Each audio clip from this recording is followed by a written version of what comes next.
Hello विद्यार्थियों, मैं आपका अपना नमी सर और फिर से मैं आपका स्वागत करता हूं अपने यूट्यूब चैनल मैथ्स एजुकेशन में। और इस वीडियो में हम डिस्कस करने वाले हैं circle chapter, third chapter. 2 chapter का वीडियो ऑलरेडी अपलोड हो चुका है, तीसरा चैप्टर है। बच्चों, सर्कल एक ऐसा बहुत ही लेंदी चैप्टर है, बहुत ज़्यादा लेंदी है, लेकिन अगर आपने इसके कॉन्सेप्ट को समझा है, आपने मेरे नोट्स को अच्छे से रेफरेंस में लिया है, क्योंकि मैंने हर activity, solve example, textual question, important question सब आपको करवा के दे दिया है। तो मैं आज यहाँ पे एक सिंपल रिवीजन ले रहा हूँ कि क्या थियरम हो सकते हैं, क्या प्रॉपर्टीज हो सकती हैं, किसको कैसे सॉल्व करना है, थोड़ा बहुत हिंट भी मैं दे दूंगा। तो शायद आपको बहुत अच्छे से रिकॉल हो जाए, एक शॉर्ट रिवीजन आपका हो जाए, जिससे आप अच्छे से प्रैक्टिस कर सको क्वेश्चंस का। सो आइए स्टार्ट करते हैं, देखते हैं कि पहले क्या टॉपिक है। जो टॉपिक और भी अगर हैं तो मैंने उन टॉपिक को चूज किया है जो थोड़े इंपॉर्टेंट है। सो सर्कल में पिछले कई सालों में कई बार जो है टचिंग सर्कल के ऊपर एक क्वेश्चन आता है ना। या तो आपको ड्रॉ करने के लिए आ जाता है कि एक्सटर्नल टच या इंटरनल टच में आपको रेडियस दे देगा, बोलेगा ड्रॉ करके दिखाओ, या तो फिर आपको सेंटर का डिस्टेंस पूछ लेगा। तो सेंटर का डिस्टेंस क्या, जैसे कि मान लेते हैं कि अगर कोई 2 सर्कल है और वो 2 सर्कल एक्सटर्नल टच कर रहा है, तो यहाँ से यहाँ तक का डिस्टेंस क्या होगा? डेफिनेटली एकदम सिंपल सा है, दोनों के रेडियस को ऐड कर दो, काम खत्म। लेकिन अगर इंटरनल टच है ना, इंटरनल टच है, तो यहाँ पे और यहाँ पे इन दोनों के बीच का डिस्टेंस होगा, तो ज्यादा वाला रेडियस, जो बड़ा वाला रेडियस है, माइनस छोटा वाला रेडियस आपको मिल जाएगा। एकदम सिंपल है, इसके बेस पे कोई भी क्वेश्चन आएगा आप सॉल्व कर सकते हो। या तो अगर आपको दे देगा भाई इसको डायग्राम ड्रॉ करो, तो आपको रेडियस दिया रहेगा, उसके अकॉर्डिंग आपको सर्कल बना के डायग्राम ड्रॉ करना है इंटरनल और एक्सटर्नल में। उसके बाद पहले एक्सरसाइज में है ना, ये वाला एक इंपॉर्टेंट क्वेश्चन आया था, तो मैंने यहाँ पे लिख दिया है, जबकि आप इसको समझते हो कैसे सॉल्व करना है। अब मैंने यहाँ पे इसलिए लिखा ताकि आप इग्नोर ना कर सको इसे। अभी इसमें क्या था, इसमें हमें सीडी का डिस्टेंस फाइंड आउट करना है। ये डिस्टेंस फाइंड आउट करना, मैंने आपको क्या बताया हुआ है कि हमें रेडियस दिया है ना, रेडियस दिया है 4 और 6, एक का 4 दूसरे का 6 अगर पकड़ते हैं तो ये पूरा हो गया 10, बराबर 10 हो गया। यहाँ से यहाँ तक का, यहाँ से यहाँ तक का रेडियस कितना आएगा? 6 है, और यहाँ का रेडियस 4 है, तो माइनस करूंगा तो ये जो डिस्टेंस है वो कितना मिल जाएगा हमको? 2 मिल जाएगा। बहुत बढ़िया। तो अगर ये मेरे पास 10 है, ये मेरे पास 2 है, तो यहाँ पे पाइथागोरस थ्योरम लगा के क्या मैं ये फाइंड आउट कर सकता हूँ क्या? बिल्कुल कर सकता हूँ। तो जो ये होगा वही तो ये होगा, लेकिन कैसे? उससे पहले प्रूफ करना पड़ेगा कि ये रेक्टेंगल है। वो कैसे प्रूफ करेंगे? ध्यान दीजिए, ये टेंजेंट थ्योरम से ये 90 डिग्री, टेंजेंट थ्योरम, क्योंकि ये रेडियस है और ये टेंजेंट है, तो टेंजेंट थ्योरम से ये 90 डिग्री बना। और हमने ये परपेंडिकुलर ड्रॉ किया तो ये 90 हो गया, और 3 अगर 90 है तो ये बाय डिफॉल्ट 90 हो गया। पहले ऐसा प्रूफ करोगे, उसके बाद आप पाइथागोरस अप्लाई करके ये वाली साइड निकालोगे, और this side is equal to this side. क्यों? क्योंकि opposite side of a rectangle है ना। एकदम सिंपल था, छोटा सा लॉजिक था, मैंने वहां पे बता दिया। इसको आप सॉल्व कर लेना है ना, सॉल्व करना है इसको, आपको इसको सॉल्व करना है। क्लियर बच्चों? क्या फिर से बता दूं? देखो, सबसे पहले इसको रेक्टेंगल प्रूफ करना है आपको। रेक्टेंगल प्रूफ करने के बाद ये जो छोटा वाला ट्रायंगल दिख रहा है, इसके अंदर पाइथागोरस लगा के ये साइड फाइंड आउट कर लेना, और जो ये साइड की वैल्यू आएगी वही उस साइड की वैल्यू हो जाएगी। ग्रेट, आगे बढ़ते हैं। आगे है टेंजेंट सेगमेंट थ्योरम। ये लास्ट ईयर ही आया हुआ है, ये 2025 में ही आया हुआ है, पूछा हुआ है, तो फर्क नहीं पड़ता आया था कि नहीं आया था, हमें रिवाइज करना है क्योंकि वो इंपॉर्टेंट है। तो टेंजेंट सेगमेंट थ्योरम में सिंपल सी बात है कि अगर कहीं बाहर एक पॉइंट से टेंजेंट आ रहा है सर्कल के ऊपर, तो ये दोनों इक्वल होने वाला है। सो सिंपल आपको प्रूफ करना है, यही चीज है। तो ध्यान दो कैसे प्रूफ करोगे। आप 2 ट्रायंगल ले लेना, ये देखो, ये हो गया पहला, ये हो गया दूसरा ट्रायंगल हो गया। दोनों ट्रायंगल में आप देखोगे तो ये कॉमन साइड है, दोनों के बीच में कॉमन साइड है। ये देखोगे तो ये radii of the same circle, इस सर्कल के रेडियस है, दूसरी चीज मिल गई। और तीसरा, टेंजेंट थ्योरम से क्या इसको आप 90 डिग्री नहीं बता सकते? तो देखिए, 2 साइड हमें मिल गई और एक एंगल मिल गया, तो आपको पता है प्रॉपर्टी लगा के आप बता सकते हो corresponding sides of congruent triangle से dp is equal to dq हो जाएगा। आप यहाँ पे पता कर सकते हो। ठीक है, ये कर लेना, इंपॉर्टेंट है, फिर से आने के चांसेस होते हैं ऐसे। थ्योरम के। अब ये कैसे आएगा, आपको डायरेक्ट नहीं बोलेगा टेंजेंट सेगमेंट थ्योरम बनाओ, बताओ क्या आता है, सॉल्व करके बताओ, प्रूव करके बताओ। आपको लिखेगा tangent segment drawn from a external point to the circle are congruent. External point से टेंजेंट सर्कल पे ड्रॉ किया गया रहेगा तो वो क्या हो जाएगा, कॉन्ग्रुएंट हो जाएगा। बहुत बढ़िया, यहां तक आपको समझ में आ गया। अब इंपॉर्टेंट है ना, सर्कल का दो इंपॉर्टेंट थ्योरम है, ऐसे तो है प्रॉपर्टीज थ्योरम है, बट दो सबसे ज्यादा इंपॉर्टेंट है। एक इंस्क्राइब्ड एंगल थ्योरम है और दूसरा साइक्लिक क्वाड्रिलेटरल। ये दोनों में से एक आ गया तो फिर तो आपकी चांदी है। देखो कैसा, इंस्क्राइब्ड एंगल थ्योरम, इसका जो है एकदम प्रॉपर प्रूफ मैंने अच्छे से करके दिया है, मैं समराइज कर रहा हूं, यहाँ पे ध्यान देना बच्चों। आपने ऐसे लिख लिया, लिखने के बाद आप देखिए है ना, ये जो एंगल मैं एक्स के फॉर्म में बोल रहा हूं, आप इसको एंगल के फॉर्म में लिखोगे प्रॉपर। कैसे, देखो जैसे ये इसको मैंने एक्स कंसीडर किया तो क्या हो गया, O A C is equal to x, O C A is equal to x, है ना, ध्यान देना। तो कैसा है, ये जो ओ सी है ये रेडियस है और ये जो ओ ए है वो भी रेडियस है, तो रेडियस ऑफ सेम सर्कल ये क्या हो गए, इक्वल हो गए। तो अगर ये इक्वल हो गए तो इनके ऑपोजिट के जो एंगल्स होंगे वो भी क्या होंगे, इक्वल हो जाएंगे, मतलब ये आइसोसेलेस ट्रायंगल हो गया। परफेक्ट, चलो उतना काम तो हो गया हमारा।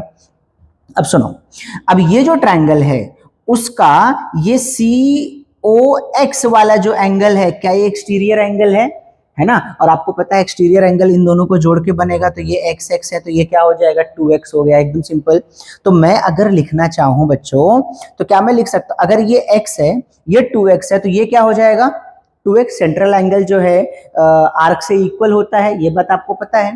तो ये अगर 2x हो गया तो अगर मैं सिंपल से एक बात लिखना चाहूं ऐसे कि ये वाला पार्ट, ये X A C, angle X A C अगर मैं लिखना चाहूँ ना, इधर लिखता हूं, चलो angle X A C, angle X A C is equal to half of arc, है ना। अगर ये 2x है x है तो ये इसका हाफ है ना, xc, यहाँ पे लिख दिया मैंने xc, करेक्ट, यहाँ पे आ गया हमारा बात। ओके, अब सुनो, दूसरा बात, अगर मैंने इतना निकाल दिया, सेम जो प्रॉपर्टी मैंने यहाँ अप्लाई किया सिमिलर यहाँ कर सकता हूँ। तो यहाँ पे भी देखो वही होगा, ये होगा x, ये होगा x और ये एक्सटर्नल आया 2x, तो ये अगर सेंट्रल एंगल 2x हो गया तो ये भी 2x हो जाएगा। तो यहाँ पे भी मैं लिख सकता हूँ कि angle X A B is equal to क्या हो जाएगा, हाफ ऑफ आर्क क्या हो जाएगा बेटा, ये बी डी एक्स, है ना, बी डी एक्स या बी एक्स लिख दूं मैं, बी एक्स लिख दूं या बी डी एक्स लिख दूं, फर्क नहीं पड़ता उससे, बी एक्स लिख दिया मैंने, है ना, समझ में आ गया, बी एक्स लिख दिया। अब सुनो, जब मैं इन दोनों को ऐड करूंगा, इन दोनों को जब मैं ऐड कर दूंगा ना, ये 1 हो गया ये 2 हो गया, ऐड कर दूंगा तो एक्स ए सी और एक्स ए बी मिला क्या हो जाएगा, B A C, angle B A C is equal to half, दोनों का कॉमन ले लिया, हाफ कॉमन ले लिया तो अंदर क्या बचेगा, आर्क एक्स सी, ये देखो ये रहा एक्स सी यहां तक रहा और बी एक्स यहां रहा, तो ये मिला के क्या हो गया, देखो जरा, ये बी होगा बेटा, यहाँ पे बी एक्स सी होगा, बी ये रहा, बी है ना, हाँ बी है, तो बी एक्स सी, तो ये देखो ये मिला क्या होगा, बी एक्स सी, एकदम सिंपल है। इस तरह से आप इसको प्रूफ कर दोगे, यही इसका छोटा सा प्रूफ है। थोड़ा सा लेंदी होगा लिखने में क्योंकि आपको कंसिडरेशन करना पड़ेगा, इसको आइसोसेलेस ट्रायंगल बनाना पड़ेगा, एक्सटीरियर एंगल दिखाना पड़ेगा, तब ये इसके साथ इक्वल होगा और दूसरे वाला साइड तो सिमिलर आ जाएगा। होप आपको समझ में आया, नोट्स में मैंने करके दिया हुआ है तो वो रेफर कर लेना आप, ठीक है। आगे बढ़ते हैं, दूसरा जो इंपॉर्टेंट है साइक्लिक क्वाड्रिलेटरल, ये क्या है, opposite angle of a cyclic quadrilateral. इसमें तो चलो लिखा हुआ रहता है कि ये साइक्लिक क्वाड्रिलेटरल, तो आप समझ जाते हो। इसमें देखना, इसमें इंस्क्राइब्ड एंगल थ्योरम अप्लाई कर दो, इंस्क्राइब्ड एंगल थ्योरम अप्लाई कर दो। कैसे हो, देखो कि ये एक एंगल है, ये एंगल इस आर्क का आधा है ना, ये यही बात हो रही है ना, यहाँ पे वही बात हो रही है, तो वहां पे भी तो वही कर रहा हूं मैं। क्या, जैसे मैं ए बी सी ले लूं, एंगल ए बी सी ले लिया, तो एंगल ए बी सी क्या है बताओ जरा, एंगल ए बी सी जो है वो आर्क ए डी सी का आधा है, ADC का आधा है। अब सिंपल अगर देखूं कि एंगल ADC ले लूं, ADC जो है वो भी आधा है किसका, ABC का, ABC का आधा है ना, इसमें इंस्क्राइब्ड है ना, इसमें इंस्क्राइब्ड है तो आधा है। तो मैं दोनों को अगर ऐड कर दूं, दोनों को ऐड कर दूं कि angle ABC plus angle ADC है ना, मेजर वगैरह लिख लेना, ये दोनों को हाफ ले लिया और arc ADC plus arc ABC, ये मैंने ऐसे लिख दिया। अच्छा ये हो गया हाफ, और ये ADC देखते किधर है, ADC ABC, ये वाला पूरा सर्कल ही हो गया। पूरा सर्कल का आर्क कितना होता है 360 डिग्री, 360 डिग्री, ये कितना हो गया 180। अब ये दोनों एंगल आपके किसके इक्वल हो गए 180, वही तो सप्लीमेंट्री होता है ना। तो बेटा ऐसे ही सिंपल सिंपल चीजें उसके अंदर हैं, बस खाली आपको समझ में आनी चाहिए, आप उसको प्रैक्टिस करने चाहिए और सब आसान हो जाएगा, सर्कल भी हार्ड नहीं है। देख लीजिए इसको। ये बच्चों अभी आगे कुछ प्रॉपर्टीज हैं और कुछ उन प्रॉपर्टीज के बेस पे एक दो क्वेश्चंस मैंने ले लिए, बहुत सिंपल सिंपल इजी हैं, देख लीजिए, फटाफट देख लेते हैं। पहला प्रॉपर्टीज है, ये देखिए, अगर आपको सर्कल दिया है ना, और उसमें दो कॉर्ड हैं जो जिनका इंटरनल डिवीजन हो रहा है, याद रखना उनका क्या हो रहा है, इंटरनल डिवीजन ऑफ कॉर्ड। तो बहुत सिंपल सा ऐसा क्वेश्चन आता है, 3-4 चीजें आपको दी रहेंगी। देखिए ये वाला क्वेश्चन उसी के बेस पे है। तो अगर ऐसे दिया हुआ है तो आप डायरेक्टली आप क्या कर लेना, DE is equal to EC, DE into EC is equal to AE into EB, ये प्रॉपर्टी आप अप्लाई कर देना है ना।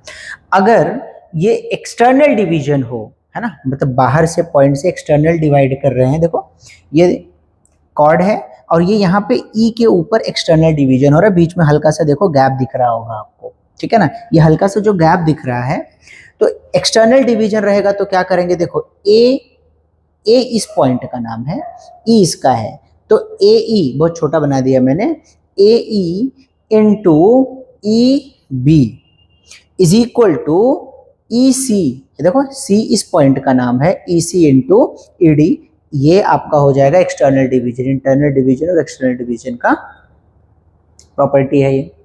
अगर यहाँ पे भी आप देखोगे तो ये आपको किस तरह से दिख रहा है, इंटरनल डिवीजन का एक कॉर्ड दिख रहा है ना, ये क्या आ रहा है, एक्सटर्नल डिवीजन का कॉर्ड आ रहा है। लेकिन यहाँ पे हमें एंगल बताना है, यहाँ पे तो हमें वैल्यू निकालनी है ना किसी का भी, यहाँ पे हमें एंगल बताना है, तो थोड़ा सा डिफरेंट है ये।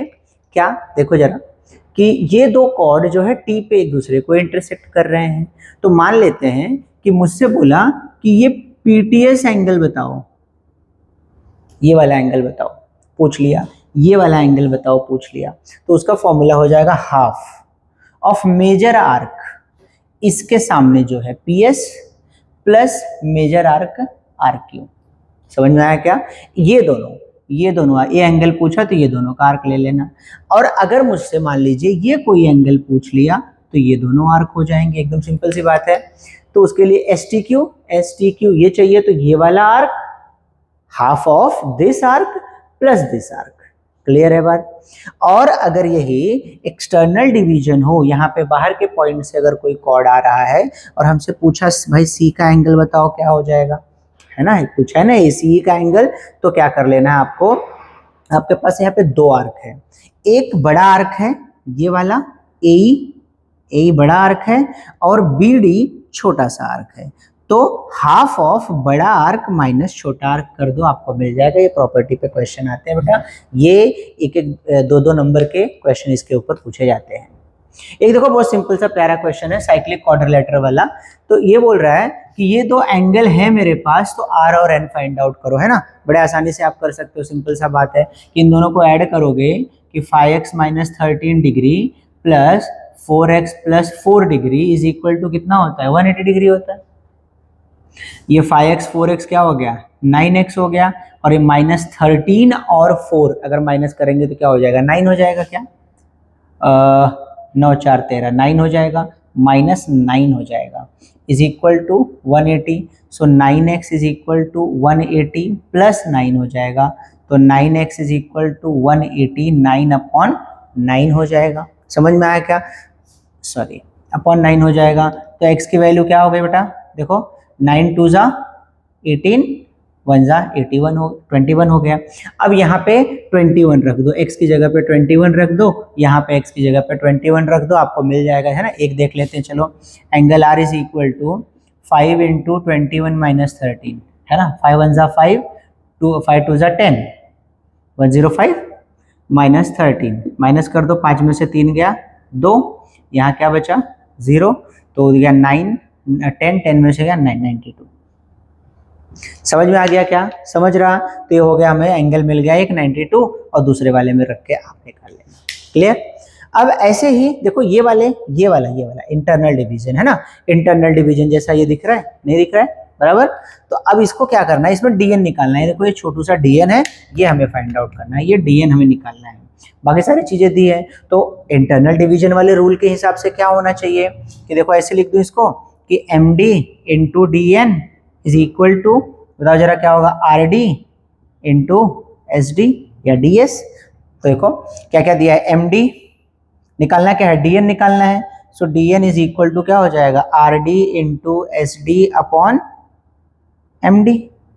वैल्यू रख दो, आर डी की वैल्यू है मेरे पास है 15, एस डी की वैल्यू है मेरे पास 4, एम डी की वैल्यू कितनी है 8। ये देखो 4 दूनी 8, डिवाइड करो तो डीएन क्या हो गया 7.5 हो गया, क्या 7.5 यूनिट्स। अगर कुछ हमें मीटर सेंटीमीटर नहीं दिया है तो बेटा आप उसको यूनिट्स में लिखोगे, ठीक है। बराबर है 15/7.5 यूनिट्स आ जाएगा। ये देखिए एक और थियरम है, टेंजेंट सीकेंट थियरम, है ना, मैंने वहां नहीं लिखा था, टेंजेंट सीकेंट थियरम। इस ये थियरम भी पूछ सकता है आपको, और प्लस साथ में थियरम भी आ सकता है प्रूफ करने के लिए, और अगर वो नहीं आया तो न्यूमेरिकल आने के चांस, इसके बेस पे क्वेश्चन आने के चांस ज्यादा होते हैं। जैसे कि देखिए यहाँ पे इस तरह से रहेगा, ये एक टेंजेंट है एक सीकेंट है, तो टेंजेंट सीकेंट का जो प्रॉपर्टी है, जो उन लोग का कॉम्बिनेशन है, दैट इज पी क्यू। ये टेंजेंट का square is equal to product of P R into P S. समझ, P R into P S, direct मत करना, पी आर आर एस नहीं, पी आर पी एस, ये बात याद रखना।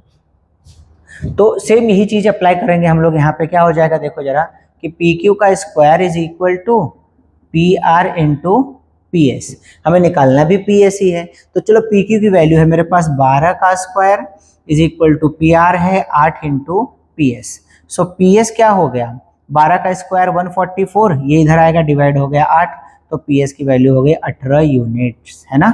18 8 144 ना, बराबर है। तो ये देख लो, ये इस तरह के प्रॉपर्टीज के बेस पे क्वेश्चंस भी आते हैं, जो बहुत ही सिंपल इजी ऐसे ही आएंगे। आप भी और भी एक्स्ट्रा क्वेश्चंस भी प्रैक्टिस करिए, ठीक है। देख लीजिए इसको। आइए बच्चों आगे के क्वेश्चंस को देखते हैं, है ना। कुछ और मैंने क्वेश्चंस लिए हैं रिवीजन के लिए आपके, इसके बाद फिर बचा हुआ प्रैक्टिस ही करेंगे। पहला क्वेश्चन देखिए, है ना, कॉन्सेप्ट बेस्ड क्वेश्चन है ये पहले का मैं यहाँ पे सोल्यूशन दिखा देता हूँ आपको। फर्स्ट का सोल्यूशन देखिए, ये क्वेश्चन में हमें ये डायग्राम दिया है, ठीक है। डायग्राम ये स्ट्रेट एंगल है, ये स्ट्रेट एंगल है, तो मैंने प्रॉपर नहीं बनाया हुआ है।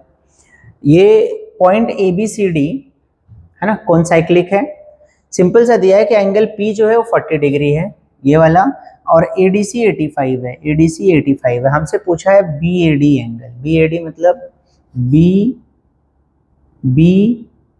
ए डी, है ना। तो एक काम करते हैं, हमें एंगल ए चाहिए।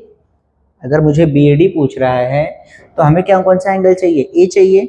तो मैं क्या पी वाला एंगल को रेफरेंस में ले सकता हूँ। देखिए जरा, अगर मैं देखना लिखूं यहाँ पे कि इन ट्रायंगल ADP में angle ADP plus angle DPA plus angle PAD,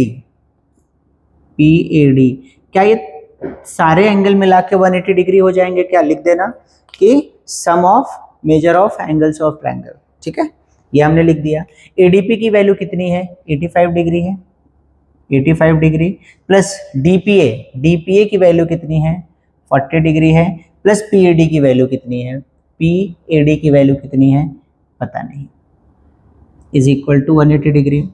तो देख लो ये दोनों को ऐड कर दें हम लोग तो कितना हो जाएगा, ये हो गया 5 और ये हो गया 8 4 12, 125 degree plus angle PAD is equal to 180 degree. So अब यहाँ पे देखना ये angle PAD is equal to 180 minus 125 degree है ना, माइनस करो तो यहाँ पे आ गया 5, यहाँ पे आ गया 7, 7 में से 2 जाएगा तो ये आ जाएगा 5, 55 डिग्री। एंगल PAD देखो PAD और हमसे क्या पूछा है BAD, सेम लाइन में है तो लिख सकता हूँ क्या मैं इसको भी, angle BAD is equal to 55 degree, reason लिख देना P dash B dash A है ना, एक ही लाइन में है। तो ये पहला वाला मिल गया और हमको समझ में आया क्या, आप लिखना फ्रॉम द फिगर, हमें क्या गिवन दे देना, गिवन लिख सकते हो आप, फिर उसके बाद में क्या फाइंड आउट करना, टू फाइंड क्वेश्चन रीड करना और ये चीज़ वहाँ से कर सकते हो, ठीक है। और कुछ पूछा है, हाँ पूछा है, DQC पूछा है, DQC। अब DQC कहाँ, ये रहा D, Q ये रहा Q, DQC ये पूछा है, ये लाइन पूछा है। तो बच्चों हमें क्या मिला, हमें मिला ये 55 डिग्री मिला। अब अगर मैं देखूं तो मेरे पास देखिए एक ट्रायंगल बन रहा है, कौन सा ट्रायंगल बन रहा है, ये देखो ये एक स्ट्रेट लाइन है, ठीक है ना, ये ट्रायंगल है, ये पूरा एक ट्रायंगल बना रहा है, ये पूरा एक ट्रायंगल बन रहा है, ट्रायंगल का फेस बन रहा है। तो मेरे पास ये है 55 है, मेरे पास B नहीं है, अगर मेरे पास B आ जाए तो मैं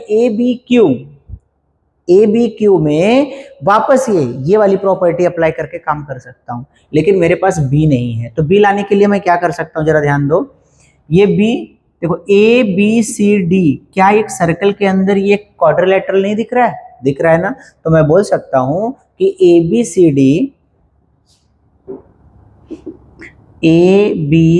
quadrilateral ABCD is cyclic quadrilateral. ABCD क्या है, एक साइक्लिक क्वाड्रिलेटरल है, और साइक्लिक क्वाड्रिलेटरल है तो बताओ जरा 85 और ये B मिला के है ना, 85 डिग्री प्लस एंगल B मिला के 180 डिग्री होगा क्या। So therefore angle B is equal to 180 minus 85। So angle B कितना मिल गया हमको जरा बताओ, ये हो गया 5 और यहाँ पे बचा 7, 17 में से 8 गया 9, 95 डिग्री। एंगल भी मिल गया मुझे 95 डिग्री, ये मिल गया 95 डिग्री है ना, ये भी पता चल गया आपको। क्लियर है, समझ में आ रहा है कि नहीं आ रहा है, एकदम अच्छा क्वेश्चन है, ध्यान देना है ना, कॉन्सेप्ट बेस्ड क्वेश्चन है। वहाँ पे साइक्लिक क्वाड्रिलेटरल का मैंने लगा दिया, साइक्लिक क्वाड्रिलेटरल, तो यहाँ पे लिख देना साइक्लिक क्वाड्रिलेटरल सप्लीमेंट्री, आप बता देना opposite angle of cyclic quadrilateral. अब ये B मिल गया हमको 95 डिग्री। अब मेरे पास एक ट्रायंगल बन रहा है, कौन सा, AQB, ट्रायंगल AQB। तो अब मुझे बताओ angle AQB, angle A plus angle Q plus angle B मिला के 180 डिग्री होगा क्या, लिख देना। और उसके बाद ये 55, ये 95, ये है 55, Q पता नहीं है, ये है 95 degree, 180 degree. So therefore angle Q is equal to 180 degree minus 55 plus 95 degree, 180 minus कर दो जरा, ये 5 5 10 0 माइनस कर रहे हैं हम लोग, 5 5 10 0, एक बचा 9 5 13 14, 140, कितना आ गया 40 डिग्री, बराबर है क्या, देखो जरा 9 5 14 5 5 10 0 आया, एक कैरी हो गया, 9 5 14 और एक 15 ना बेटा, 150, ये हो गया 30 डिग्री, ये हो गया 30 डिग्री। क्लियर है क्या, ये हो गया 100 150 और 30 डिग्री। तो एंगल Q, अब एंगल Q में जरा देख लो, तो DQC पूछा है, सेम लाइन पे है ना, तो DQC लिख दो। So angle DQC is equal to 30 degree. Hope ये देखो सही होगा, कैलकुलेशन एक बार आप देख लेना। होप आपको समझ में आया, ये क्वेश्चन कॉन्सेप्ट बेस्ड क्वेश्चन है, अच्छा लगा मुझे, चांसेस हैं ऐसे क्वेश्चन आने के लिए, होते हैं, इसकी वजह से मैंने इसको ले लिया यहाँ पे। ये क्वेश्चन देखना, बड़ा अच्छा क्वेश्चन है ना, ये अच्छा क्वेश्चन है। इस तरह के क्वेश्चन आते हैं, यहाँ पे touching circle, external touch circle के बेस की प्रॉपर्टी है, ये एप्लीकेशन है, इसमें ध्यान देना। हम एक्सटर्नल में कैसे निकालते हैं, एक्सटर्नल में ये दोनों डिस्टेंस को ऐड करते हैं, मतलब कि मैं x प्लस वाई को ऐड करूं ए बी, तो ए बी निकलता है तो जिसकी वैल्यू आ रही है 3 दिया है। फिर मैं अगर x प्लस जेड को ऐड करूं तो ए सी की वैल्यू मुझे निकलती है 4, और अगर मैं y प्लस जेड को ऐड करूं तो मुझे बी सी की वैल्यू निकलती है 3। ये हो गया 1, ये हो गया 2, ये हो गया 3। इन तीनों को ऐड कर दो, तीनों को ऐड करोगे तो दो दो बार मिलता है आपको। देखो क्या मिलेगा, 2 time x plus Y plus Z is equal to 4 3 7 3 10। So x plus Y plus Z is equal to 5, divide हो जाएगा तो 5 आ गया। अब सुनिए, अब सुनिए, अब सुनिए, अब क्या करना है, हमें निकालना है रेडियस। तो रेडियस क्या है भाई, ये x इसका रेडियस है a का, y b का रेडियस है और c z का रेडियस है। अब मेरे पास x प्लस वाई है तो x प्लस वाई की वैल्यू यहाँ पे रख दो, है ना। इसको इक्वेशन नंबर 4 दे दे क्या। अब 1 को 4 में रखो, फिर 2 को 4 में रखो, फिर 3 को 4 में रखो, आपको मिलेगा x की वैल्यू, y की वैल्यू एंड z की वैल्यू मिलेगी, और ये जो x y z होगा वही आपका रेडियस होगा। थोड़ा सा अच्छे से प्रेजेंटेशन में इसको आप लिख लेना। होप आपको कॉन्सेप्ट तो समझ में आया, करना क्या है उसके अंदर। अब बच्चों एक क्वेश्चन है वो इस तरह से आता है ना। आप इसको स्ट्रेट लाइन समझना बेटा, ये बहुत ज्यादा लेंथ होने की वजह से मैंने कर्व लग गया, तो कर्व जैसा नहीं आएगा, ये स्ट्रेट लाइन रहेगा पी से।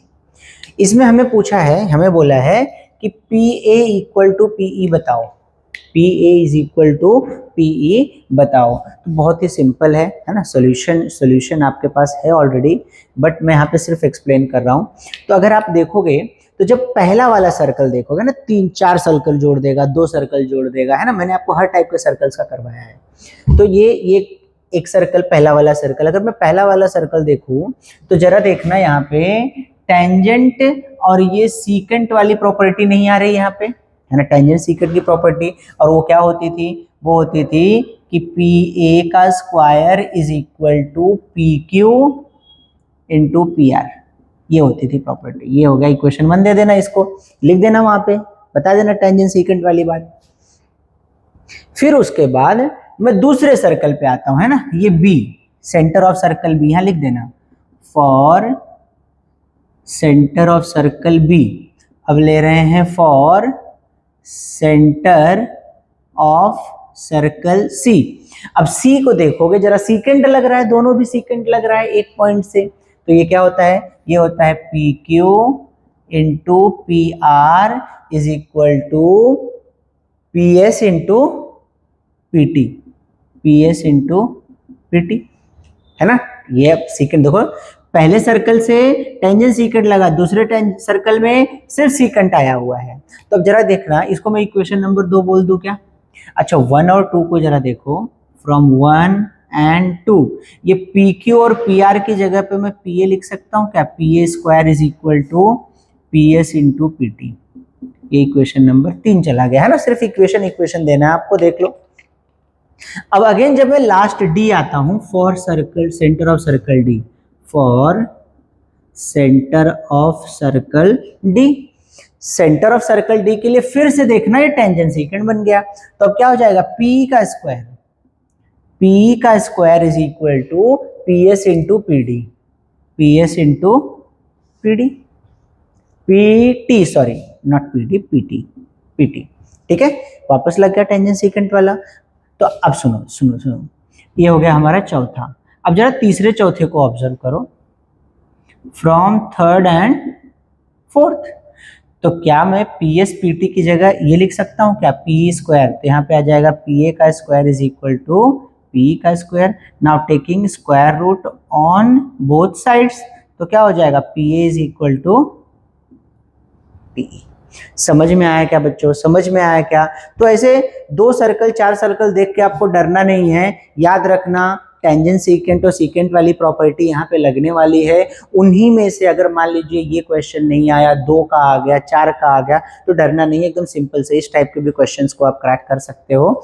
बस खाली जो मैंने करवाया है एक बार क्विक रिविजन में लेना, और साथ में at least solve example, textual question, problem set, और जो चैलेंजिंग क्वेश्चन मैंने आपको करवाए हैं क्लासरूम में वो नोट्स आपके पास है, वहां से भी आप कर सकते हैं। अच्छा अब सर्कल के बाद है ना, आपको 3 चैप्टर यहाँ पे हो गया। अब इसके बाद जो आपके 2 चैप्टर बचते हैं, कौन कौन से, देखिए ये कंस्ट्रक्शन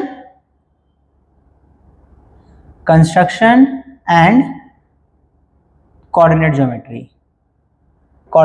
ज्योमेट्री, ये दो चैप्टर हैं, सिंपल चैप्टर है। कंस्ट्रक्शन तो फटाफट आप जरा उसको 4 नंबर में भी 3 नंबर में भी पूछा जाता है, तो ट्रायंगल कंस्ट्रक्ट करना प्लस वो सारी चीजें अच्छे से बना लेना, प्लस कोऑर्डिनेट ज्योमेट्री में जो है वो 3 equal parts, 4 equal parts, 5 equal parts वाला इंपॉर्टेंट होता है वो। और normal distance formula and proof जो छोटे मोटे हैं उसके, वो सब चीज आप टेक्सचुअल जितने भी रहेंगे आप प्रैक्टिस कर लीजिए, किसी भी टाइप का क्वेश्चन आएगा आप उसको सॉल्व कर सकते हैं। ठीक है बच्चों, सो इस तरह का प्रैक्टिस आप करते रहिए, फिर आगे मिलते हैं नेक्स्ट वीडियो में।